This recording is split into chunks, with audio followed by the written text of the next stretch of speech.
Good morning dear students. तो आगे बढ़ते हैं। आज हम एक नए टॉपिक के साथ इस लेक्चर को शुरू करेंगे। वो है हमारा the fundamental postulates of quantum mechanics, अर्थात क्वांटम यांत्रिकी के मूलभूत अभिग्रहित। वेरी इंपॉर्टेंट टॉपिक है और समझने के हिसाब से भी वेरी इंपॉर्टेंट है। एग्जाम में भी क्वेश्चन आता है और आगे फर्दर क्वांटम मैकेनिक्स में हम जो भी प्रॉब्लम को सॉल्व करेंगे या जो भी टॉपिक को कंसिडर करेंगे वहां पर इन पोस्टुलेट्स का बहुत बड़ा रोल है। और वैसे भी आपको पता है पोस्टुलेट्स का बेसिक मतलब क्या है। किसी भी थ्योरी के जो पोस्टुलेट्स होते हैं, ठीक है ना, जैसे ये तो क्वांटम थ्योरी या क्वांटम मैकेनिक्स के पोस्टुलेट्स हैं। पोस्टुलेट्स बेसिकली क्या होते हैं, एक प्रकार के बिल्डिंग ब्लॉक्स होते हैं। जैसे कोई भी आपके मकान बना तो उसकी जो सबसे सूक्ष्म इकाई होती है, इसको बार बार जोड़ने से आपके पूरा मकान बन जाए, तो वो सबसे महत्वपूर्ण चीज होती है। उसी प्रकार से पोस्टुलेट्स बहुत महत्वपूर्ण होते हैं।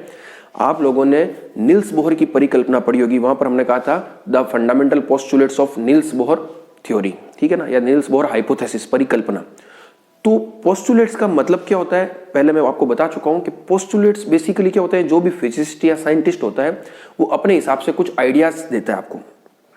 अब कोई उससे पूछे कि ये कहां से आया, तो हो सकता है वो ना बता पाए, उसका कोई प्रूफ नहीं होता, उसका कोई डेरिवेशन नहीं होता, लेकिन उसकी सहायता से आप खूब सारे इवेंट्स को या जो भी घटनाएं घट रही हैं उनको आप आराम से समझा सकते हो। यहां तक कि उन चीजों को आप एक्सपेरिमेंटली वेरीफाई भी कर सकते हो। जैसे नील्स बोहर की हमने 3 परिकल्पनाएं पढ़ रखी है, तो उसके आधार पर आप जो 1 इलेक्ट्रॉन सिस्टम होता है, ठीक है ना, एकल इलेक्ट्रॉन सिस्टम, उसको काफी हद तक आप अच्छे से समझा पा रहे थे, ठीक है। तो उसी प्रकार से आज हम देखेंगे पोस्टुलेट्स ऑफ क्वांटम मैकेनिक्स। तो ये भी 4-5 पोस्टुलेट्स हैं, तो इनको आपको एज इट इज समझना है, याद भी रखना है। और मैं जब ये पोस्टुलेट्स आपको यहाँ लिखवाऊंगा, पूरा बताऊंगा, तो उन पोस्टुलेट्स को कैसे अप्लाई किया जाता है वो भी मैं आपको साथ साथ सिखाता चलूंगा। वेरी इंपॉर्टेंट है, ठीक है। तो बढ़ते हैं आगे। एक हल्का सा 1 मिनट में जो पिछली क्लास में हम लोगों ने डिराक नोटेशन पढ़ा था उसको हल्का सा रिकॉल कर लेते हैं। तो बिल्कुल बेसिक था। डिराक नोटेशन कुछ नहीं है, जो आपका वेव फंक्शन होता है या जो स्टेट फंक्शन है या स्टेट वेक्टर है, ठीक है ना, उसको दर्शाने का तरीका है, उसको आपने इस प्रकार से दर्शाया था। ये नोटेशन क्या था, कैट नोटेशन, और इस प्रकार का था ब्रा नोटेशन, और दोनों एक दूसरे के क्या थे, कॉम्प्लेक्स कॉन्जुगेट थे। फिर आपने कुछ इसकी प्रॉपर्टीज देखी थी, जैसे इसको साई कैट का, इसको साई ब्रा का, और इन दोनों को अगर आप सैंडविच करते हो तो ये क्या कहलाए, आपके ब्रैकेट हो गया, ठीक है ना। फिर आपने ये भी देखा कि मान लो कोई कांस्टेंट अगर कैट के साथ है तब तो वो एज इट इज बाहर आ जाता है, ठीक है ना, लेकिन अगर कोई कांस्टेंट ब्रा के साथ है तो वो कॉम्प्लेक्स कॉन्जुगेट होता है, तो उस रूप में ये बाहर आता है। फिर आपने एक चीज ये भी देखी थी कि मान लो फाई साई है तो इसका आप स्टार लेते हो तो वो किससे बदल जाता है, साई फाई में बदल जाता है। क्योंकि जैसे स्टार लोगे तो कैट ब्रा में और ब्रा कैट में। कल फिर मैंने एक चीज बताई थी, उसमें थोड़ा सा मिस्टेक हो गया था, मैंने वापस लेक्चर को सुना, मैंने क्या कह दिया, इन ये दोनों बराबर नहीं होते, जबकि ऐसा नहीं है, ठीक है। ये तो बराबर ही है क्योंकि इसका स्टार लोगे तो ऐसा होगा। जो चीज नहीं होनी बराबर वो क्या है, जैसे मान लो फाई साई और साई फाई, ये दोनों बराबर नहीं होते इन जनरल। साई फाई और फाई साई और साई फाई, ठीक है ना। याद कीजिए जो ए डॉट बी होता है वो तो आपके बी डॉट ए के बराबर होता है, लेकिन यहां पर चूंकि ये भी स्केलर प्रोडक्ट है, लेकिन यहां पर ए डॉट बी यानी फाई साई और साई फाई दोनों बराबर इन जनरल नहीं होते हैं, क्योंकि ये क्या है, कॉम्प्लेक्स फंक्शन है।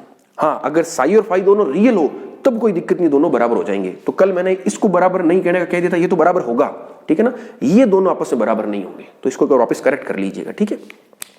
चलो अब पोस्टुलेट्स पर आते हैं हम आराम से।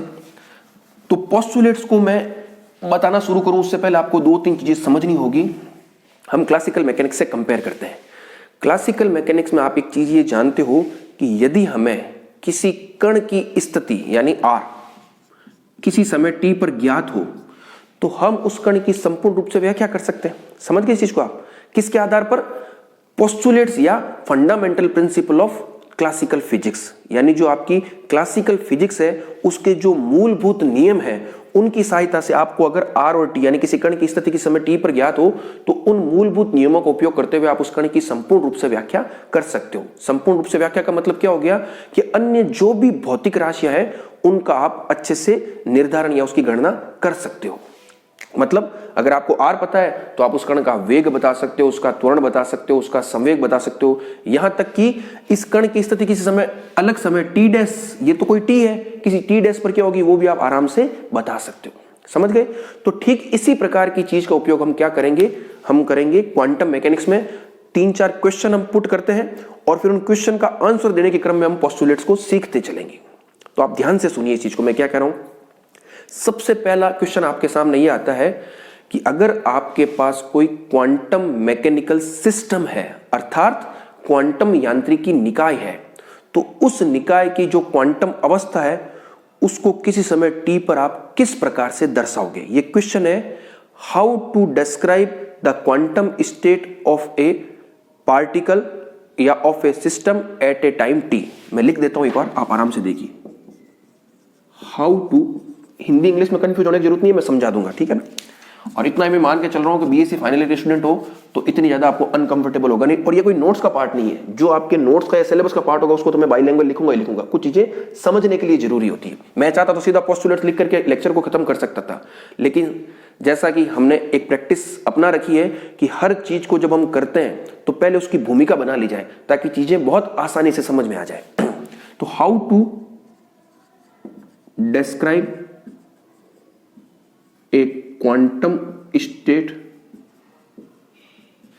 Of a system at a time T.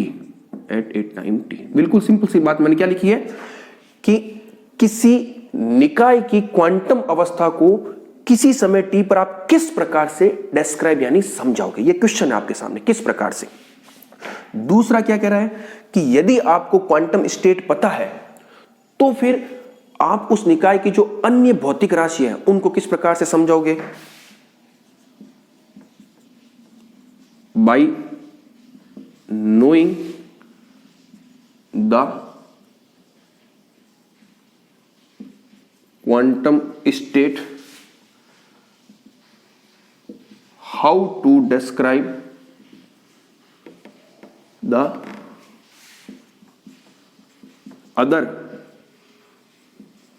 Physical quantities of a system. सिर्फ समझने के लिए लिखा है, यानी अगर आपको पहली बात क्या कह रहा है कि क्वांटम स्टेट कैसे पता लगाओगे। अब मान लो आपको क्वांटम स्टेट पता चल गई तो फिर इस क्वांटम स्टेट का यूज करते हुए आप उस निकाय की अन्य भौतिक राशि क्या हो सकती है, वेग, त्वरण, संवेग, ऊर्जा, ये सभी, तो उनको आप कैसे बताओगे। तो ये आपके सामने क्वेश्चन है। फिर तीसरा क्वेश्चन आ रहा है, मैं वन लाइन में लिख रहा हूं, time evolution of the system. अब ये क्या है मैं बताता हूं, कोई दिक्कत नहीं है। टाइम इवोल्यूशन का मतलब क्या हो गया कि जैसे जैसे समय बीतेगा, यानी अगर आपको किसी निकाय की क्वांटम अवस्था t0 समय पर ज्ञात है तो किसी अन्य समय t पर उस कण की अवस्था क्या होगी, तो उसे हम कहते हैं टाइम इवोल्यूशन। यानी किसी अन्य समय, यदि आपको किसी समय t0 पर किसी निकाय की अवस्था ज्ञात है तो किसी अन्य समय t पर उस निकाय की अवस्था क्या होगी वो आपको ज्ञात करनी है। वो भी आपके सामने प्रश्न है कि वो किस प्रकार से आप ज्ञात करोगे। तो ये 3 प्रश्न है आपके सामने। पहला कि किसी निकाय की क्वांटम अवस्था आप कैसे बताओगे, फिर अगर क्वांटम अवस्था ज्ञात है तो अन्य भौतिक राशियों का मापन आप कैसे करोगे, तीसरा किसी निकाय की अवस्था किसी समय पर ज्ञात है तो किसी अन्य समय पर आप कैसे ज्ञात करोगे। तो वो आपके सामने 3 प्रश्न है। तो इन प्रश्नों का उत्तर जब हम ढूंढने जाएंगे तो उस प्रश्न का उत्तर हमें पोस्टुलेट्स ऑफ क्वांटम मैकेनिक्स से आराम से मिल जाएगा। तो ये है पोस्टुलेट्स की भूमिका। अब हम क्या करते हैं, एक एक पोस्टुलेट्स को बड़ी डिटेल में अच्छे से देखते हैं, एक एक चीज को हम लिखेंगे, लिख करके समझने का प्रयास करेंगे तो चीजें और आसानी से समझ में आ जाएगी। तो मैंने पहले पोस्टुलेट्स को लिखा है, अब ध्यान से इसको देखिए और एक एक पॉइंट को नोट करते चलिए। मैं इसी प्रकार से एक एक पोस्टुलेट्स को लिखूंगा, बाइलैंग्वेज हिंदी इंग्लिश दोनों में लिखूंगा, फिर इसको एक्सप्लेन करूंगा ताकि आपके नोट्स भी बन जाएंगे और चीजें समझ में भी आ जाएगी। तो पोस्टुलेट्स ऑफ क्वांटम मैकेनिक्स में हमने चर्चा कर ली किस प्रकार से हम वहां पहुंच रहे, 3 क्वेश्चन हमारे सामने थे। तो अब हम एक एक पोस्टुलेट्स को देखते हैं। तो पहला पोस्टुलेट्स क्या है, the state of the quantum mechanical system. ठीक है, क्वांटम यांत्रिकी निकाय की अवस्था। हमारे सामने पहला क्वेश्चन यही तो था, how to describe a quantum state of a system. ठीक है ना, कोई भी आपके पास निकाय है तो उसके किसी समय टी पर उसकी अवस्था को आप किस प्रकार से दर्शाओगे।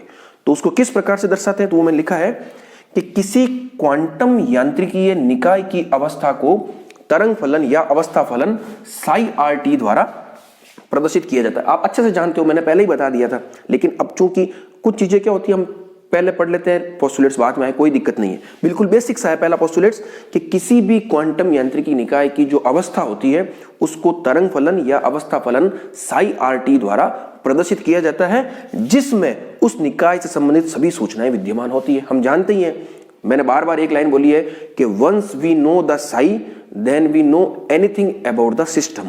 अर्थात यदि हमें किसी क्वांटम मैकेनिकल सिस्टम की के साई के बारे में जानकारी है तो हम उस निकाय की संपूर्ण रूप से व्याख्या कर सकते हैं। तो वही मैंने लिखा है, the state of any quantum mechanical system is represented by a wave function और state function psi r t that contains all the information regarding to the system. बिल्कुल बेसिक सा है। तो ये पोस्टुलेट्स है। अब देखिए, हमें हमारे अगर क्वेश्चन इस प्रकार से आ जाए कि क्वांटम यांत्रिकी की मूलभूत अभिग्रहित लिखिए, तो आपको नंबर 1 ये लिखना है। इसी प्रकार से मैं 5-6 अभिग्रहित है उन सबको लिखूंगा, तो वो तो क्या हो जाएंगे, एक एक या दो दो लाइन में पोस्टुलेट्स हो जाएंगे, क्योंकि वो 2 नंबर का क्वेश्चन आता है। अब मैं हर पोस्टुलेट्स को डिटेल में एक्सप्लेन भी करूंगा, तो वो भी मैं साथ साथ करता चलूंगा। तो ये चीज आपको पता चल गई। अब एक चीज इसमें और आती है कि केवल तरंग फलन नहीं, कई सारे तरंग फलनों का जो एक समुच्चय होता है। आप लोगों ने एक सिद्धांत पढ़ा होगा, सुपरपोजिशन प्रिंसिपल। मैं यहां लिख देता हूं, अध्यारोपण का सिद्धांत। तो वो भी इस पर लागू होता है। कैसे कि केवल साई नहीं, अगर मान लो कोई सिस्टम है, उसकी अलग अलग अवस्थाएं हो सकती है, ठीक है ना, साई 1, साई 2, साई 3। तो इन सभी अवस्थाओं का जो लीनियर सुपरपोजिशन होता है, ठीक है ना, रेखिक अध्यारोपण होता है, और उससे जो आपको एक रिजल्टेंट स्टेट मिलेगी वो भी उस क्वांटम यांत्रिकी निकाय की अवस्था को दर्शाएगी। कैसे, इसको आप यहां देखिए। जैसे मान लीजिए कोई क्वांटम मैकेनिकल सिस्टम है, उसकी अलग अलग अवस्थाएं हैं, साई 1 भी है, उसकी साई 2 भी है, साई 3 भी है, साई 4 भी, उसी प्रकार से साई n, वो इस प्रकार की अवस्थाएं हैं। तो इनका जो सुपरपोजिशन होगा, लीनियर सुपरपोजिशन, जिसको मैं कैसे लिख सकता हूं, C1 Sai 1 plus C2 Sai 2 plus C3 Sai 3 plus उसी प्रकार से Cn साई n, ठीक है ना, आगे भी हो कोई चलता रहेगा, कोई दिक्कत नहीं है। तो ये C1 C2 C3 क्या है, कॉम्प्लेक्स नंबर है, कांस्टेंट है। तो ये क्या कहलाया, सुपरपोजिशन कहलाया। तो ये जो सुपरपोजिशन मिलकर के आपको कोई रिजल्टेंट साई मिल रहा है, तो ये साई भी क्या होगी, उसी निकाय की क्वांटम अवस्था को दर्शाएगी। आप वेक्टर से जोड़िए, आपके पास मान लो कोई वेक्टर ए है, कोई वेक्टर बी है, कोई वेक्टर सी है। अगर मैं इनका कॉम्बिनेशन बनाऊं इस तरह से, A1A plus A2B plus A3C, तो ये रिजल्टेंट मान लो कोई डी बन रहा है आपका, सपोज कीजिए कोई वेक्टर डी बन रहा है, तो ये वेक्टर डी भी क्या होगा, उस सिस्टम को दर्शाएगा, क्योंकि लीनियर सुपरपोजिशन में वही वेक्टर वही नहीं आएगा, लेकिन वो उसी अवस्था को दर्शाएगा। ठीक है, तो इस चीज को आप ध्यान रखिए, बहुत इंपॉर्टेंट है। आपको ये तो पता चल गया कि किसी भी निकाय की अवस्था को हम तरंग फलन द्वारा दर्शाते हैं, लेकिन अगर मान लो कोई सिस्टम ऐसा है जिसकी अलग अलग अवस्थाएं हो सकती है, क्योंकि हम क्वांटम मैकेनिज्म में यही तो कहते हैं कि किसी अवस्था में कण के पाए जाने की प्रायिकता, तो अलग अलग अवस्थाएं होगी तभी तो अलग अलग अवस्थाओं में कण पाया जा सकता है। जैसे आप बात सिंपल सा एग्जांपल देखिए, कोई इलेक्ट्रॉन अगर रिवॉल्व कर रहा है, क्योंकि क्वांटम मैकेनिक्स हमेशा क्या होती है, सब एटॉमिक जो पार्टिकल होते हैं या जो न्यूक्लियर एटॉमिक लेवल पर जो घटनाएं घट रही है उसी के लिए हम इसको इस्तेमाल करते हैं। तो कोई इलेक्ट्रॉन किस स्टेट में होगा, ठीक है ना, एस स्टेट में है, पी स्टेट में है, डी स्टेट में, या कौन से और भी अगर स्पिन लेवल पर चले जाएं तो किस स्टेट में होगा, तो वो अलग अलग स्टेट आपको पता होनी चाहिए। तो उसी प्रकार से किसी भी क्वांटम यांत्रिकी निकाय की अलग अलग अवस्थाएं हो सकती है, और अगर हम उन अवस्थाओं का क्या कर लें, सुपरपोजिशन कर लें, रेखिक अध्यारोपण कर लें, तो उससे जो आपको एक परिणामी अवस्था मिल रही है वो भी उस निकाय की अवस्था को ही दर्शाएगी। ठीक है ना, तो ये चीज आप ध्यान रखिए। तो जब आप ये लिखे तो नीचे एक लाइन ये भी लिख लीजिएगा कि अलग अलग अवस्थाओं का जो रेखिक अध्यारोपण होता है वह भी उस निकाय की अवस्था को दर्शाता है। Any linear superposition of the quantum states is also the quantum state of that system. ठीक है, और नीचे आप इस तरह से लिख लीजिए। चलो मैं लाइन लिख देता हूं, इसको एक बार साफ कर देता हूं।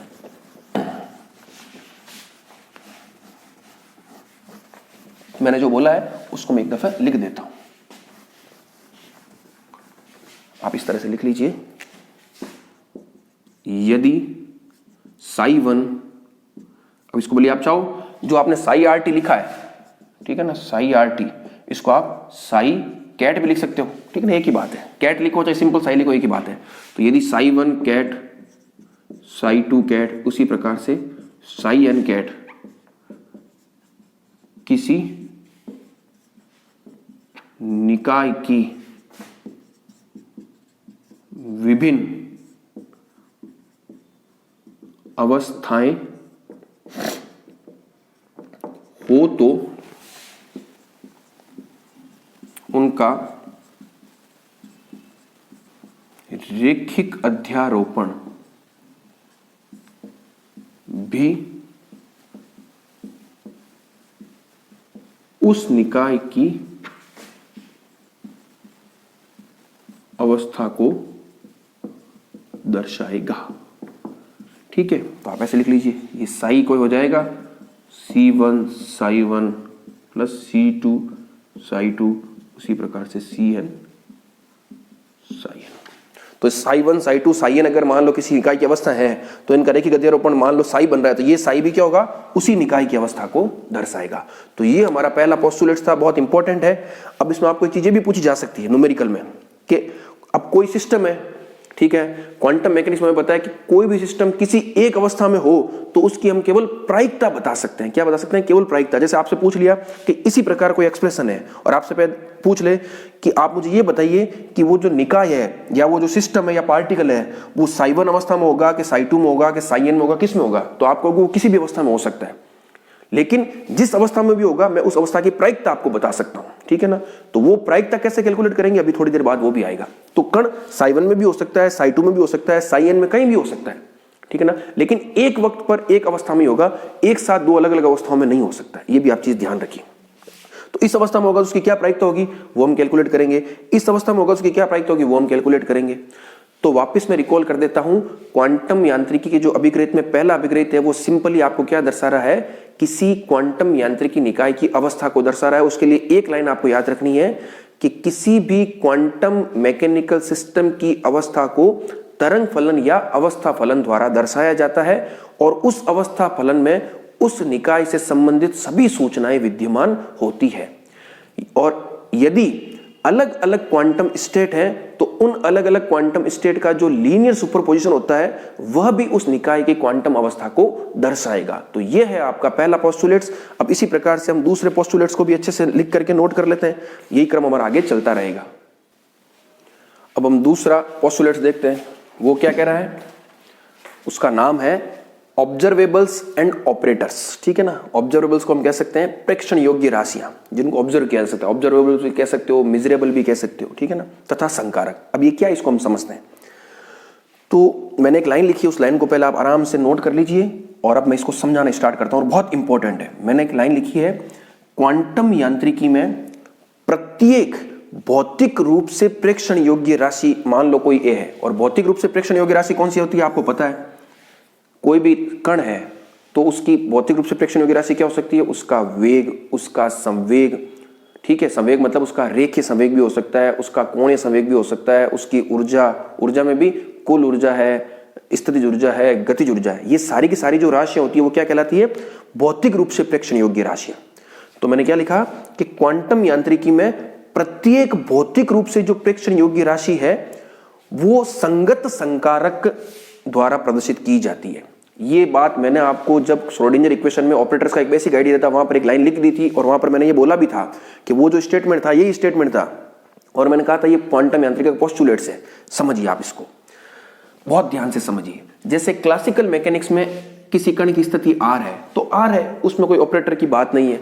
किसी कण का संवेग P है तो P है, ठीक है। किसी कण की ऊर्जा मान लो काइनेटिक एनर्जी ये है तो ये है, ठीक है ना, जो भी उसकी फॉर्मूला होता है। बल है तो m है, त्वरण है तो a है।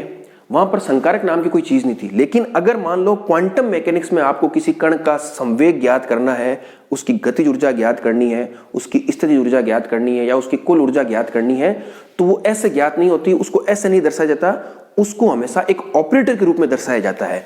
तो क्वांटम मैकेनिक्स में मान लो जैसे पोजीशन कोई x है तो वो सिंपली x नहीं है, वो क्या होगी x कैप, और कैप लगाने का मतलब क्या है, वो ऑपरेटर्स है। ऑपरेटर्स का बेसिक आइडिया मैं आपको दे चुका हूं और पोस्टुलेट्स के बाद डिटेल में ऑपरेटर्स इन क्वांटम मैकेनिक्स का टॉपिक आएगा, तब आपको ये और अच्छे समझ में आ जाएगा। हालांकि मैं आपको पूरा क्लियर कर दूंगा।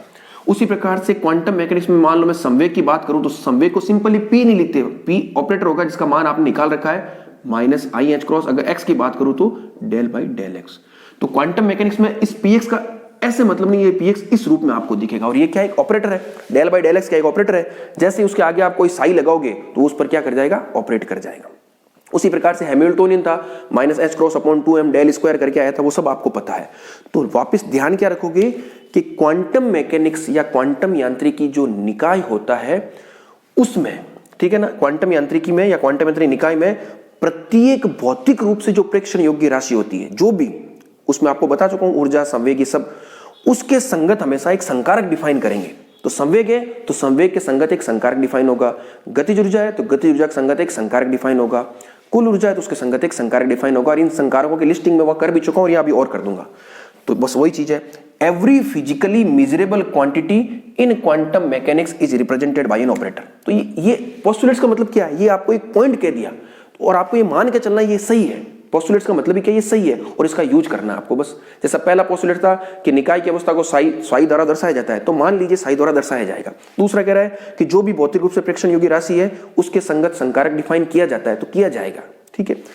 और एक लाइन इसमें आप और नोट कर लीजिए साइड में कि ये जो संकारक है उसमें हर्मिटी संकारक के गुण होते हैं। अभी बताऊंगा क्या है, ठीक है ना।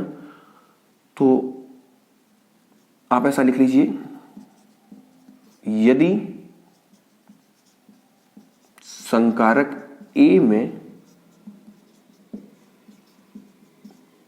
हर्मिटी संकारक, हर्मिशियन ऑपरेटर, हर्मिटी संकारक के गुण विद्यमान हो तो संगत भौतिक राशि, ऑपरेटर के संगत भौतिक राशि, ठीक है ना, संगत भौतिक राशि जिसको आप ए से दर्शा सकते हो। ए आपके क्या कहलाती है, गतिकीय चर राशि कहलाती है। अभी सब कुछ नाम आएगा, चिंता मत कीजिए, ठीक है ना। अभी हर्मिटी संकारक क्या होता है, थोड़ी देर बाद जब ऑपरेटर पढ़ेंगे तब पता चल जाएगा। आप सिर्फ अभी इतना ही नोट कीजिए कि जो आपका संकारक है, जो भी भौतिक रूप से प्रेक्षण योग्य राशि ए है, उसके संगत संकारक क्या है, उसके संगत संकारक आपके मान लो ए कैप है। तो यदि इस ए कैप में हर्मिटी संकारक के गुण मौजूद हैं तो उस स्थिति में आपकी जो संगत भौतिक राशि है ए, ठीक है ना, वो क्या कहलाएगी, गतिकीय चर राशि कहलाएगी। गतिकीय चर राशि या इंग्लिश में इसको कहते हैं डायनेमिकल वेरिएबल। नोट कर लीजिए आप, डायनेमिकल